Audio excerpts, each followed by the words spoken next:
Taylor Swift has cancelled 3 shows in Vienna courtesy of radical Islam. 2 men were arrested in what police say were terrorist plots at major events in Vienna. Islamists in Bangladesh are seen in this recently captured video circulating online, tying up Hindu women who are desperately pleading for mercy while being verbally abused by other women who are seen wearing hijabs. Now, this next clip I'm about to show you is extremely difficult to watch. It features a young Israeli girl running for her life from the Nova Music Festival. She is tragically and horrifically shot at point-blank range at the end of this clip by a Palestinian. He was just one of the many Hamas terrorists who entered Israel on the 7th of October. That's the categorical face of radical Islam: extreme violence.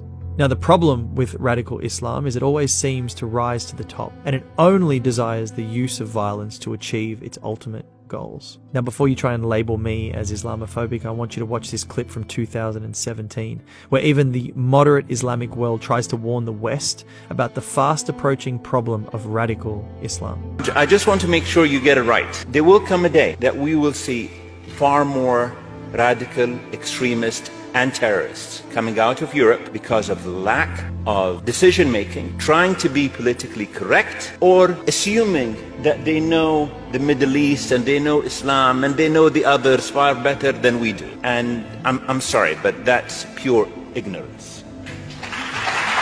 The largest of all the radical Islamic movements that is currently captivating the world is by far the Palestinian Hamas-inspired war machine. One thing people outside of the Middle East don't quite understand is that the vast majority of Palestinians in Gaza and the West Bank are for Hamas. And Hamas is, without a question, one of the worst radical jihadist ideologies that has ever existed on the face of the earth.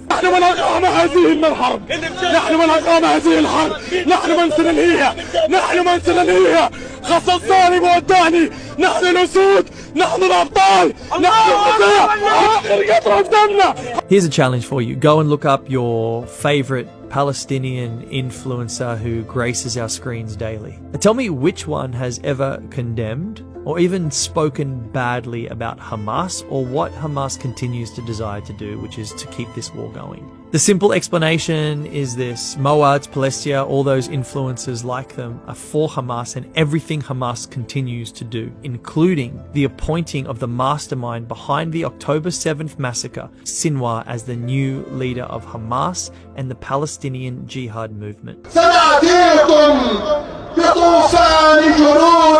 Sinwar has a nickname. Google it. It's the Butcher of Khan Yunis.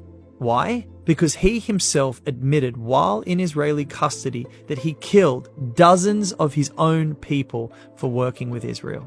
Israel doesn't want Gaza, but Gaza wants Israel. The world cannot have peace if the world simply allows radical Islamic ideologies to spread like it does. Radical Islam is a real problem for Jews, for Christians, for Hindus, for moderate Muslims, and even non-religious people who just want to go to a Taylor Swift concert in peace. Be careful what you stand for, because what you think is justice in this case is actually just concealed jihad.